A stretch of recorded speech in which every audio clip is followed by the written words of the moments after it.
Welcome back to the Explainer. All right, we are diving straight into the absolute high-speed drama from round 4 of the 2026 Moto2 World Championship down at the iconic Harris circuit. I mean, from punishing weather conditions to some serious last-lap heroics, this race had it all. Let's just jump right into the action.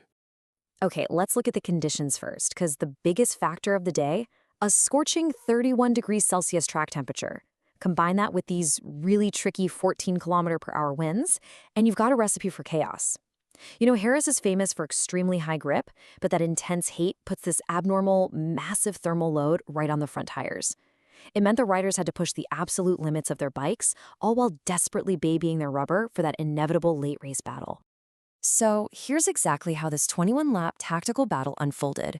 We saw an early breakaway by the front trio, then Colin Vanger controlling the pace through the mid-race, and finally a stunning push in the final 2 laps where Agius pulls the pin.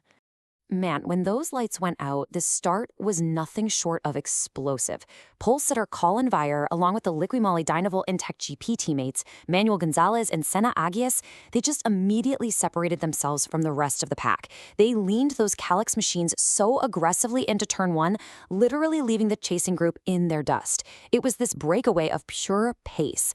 Right from lap 1, you could tell it was crystal clear this trio was racing in a completely different league. Now, for the majority of the race, Colin Vanger was the one pulling the strings. Coming off that blisteringly fast pole lap, a 1-minute 39.101, he dictated the rhythm flawlessly. Even under that extreme thermal load, just absolutely punishing the front tires in the 31-degree heat, Vanger looked perfectly in control. He was just pulling Gonzalez and Agius right along with him. Honestly, for a long while there, it really felt like nobody was going to catch him. But in the closing stages, everything shifted. Vanger's commanding pace suddenly started to drop off. As he revealed later on, he, quote, struggled with arm pump in the closing laps. That physical exhaustion from the relentless hard braking and those crazy high cornering speeds at Jerez, it basically cost him the lead. It's just a brutal reminder for us of the immense physical toll these Moto2 machines take on the human body, no matter how perfect the bike setup might be. So sensing Vanger's struggles, the 20-year-old Australian Senna Agius strikes. Down to the final 2 laps, he pulls the pin, pushing his Calyx to the absolute limit to snatch that lead away.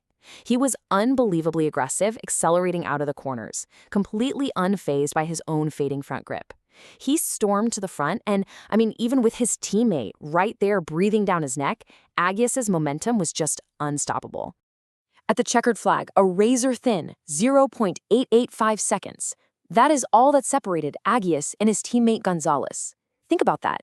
After 21 punishing laps, baking in the Spanish sheet, the whole thing comes down to less than a single second between 2 riders on identical machinery just pushing each other to the very edge. An absolute masterclass in riding right on the limit. And hey, this wasn't just a flash in the pan. This victory actually gives Senna Agius his 2nd consecutive win, backing up that phenomenal triumph we saw from him in Texas.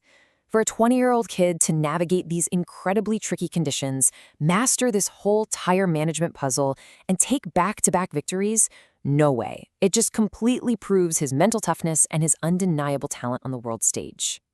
But this wasn't just a massive win for Agius. It was a monumental achievement for the entire Liqui Moly Intact GP squad. Securing 1st and 2nd place, that marks their historic first 1-2 finish since Austin way back in 2019. It's a massive testament to both these riders and the garage crew who absolutely nailed the braking stability and the complex setup you need to survive this brutal Jerez circuit. We definitely also need to highlight the resilient efforts from the Japanese contenders this weekend.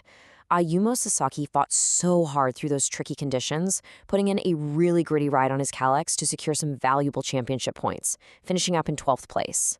Unfortunately, though, it was a much tougher day for Taiyo Furusoto, who suffered a DNF. We'll for sure be looking for him to bounce back hard in the next round. Now, what's really interesting about this final race digest is the fascinating technical story hiding in the numbers. Notice how the Calyx chassis utterly dominated the top 4 spots, with Celestino Vietti's Boscoscuro rounding out the top 5. In an environment like Jerez that demands immense high-heat tire management and super sharp turning capability, the Calyx clearly had the edge. And get this, with just over 4 seconds covering the entire top 5, the level of competition was just off the charts.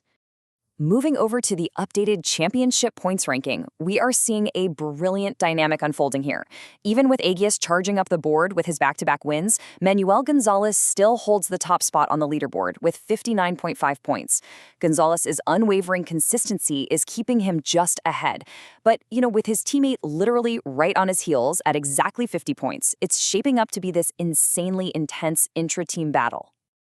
So, as the European Tour really starts to heat up, it leaves us with one massive question. Can Gonzalez defend his championship lead against his own red-hot teammate? The dynamic inside that Licky Molly garage is going to be absolutely electric moving forward. Thanks so much for joining this explainer, and we'll see you right back here for the next race.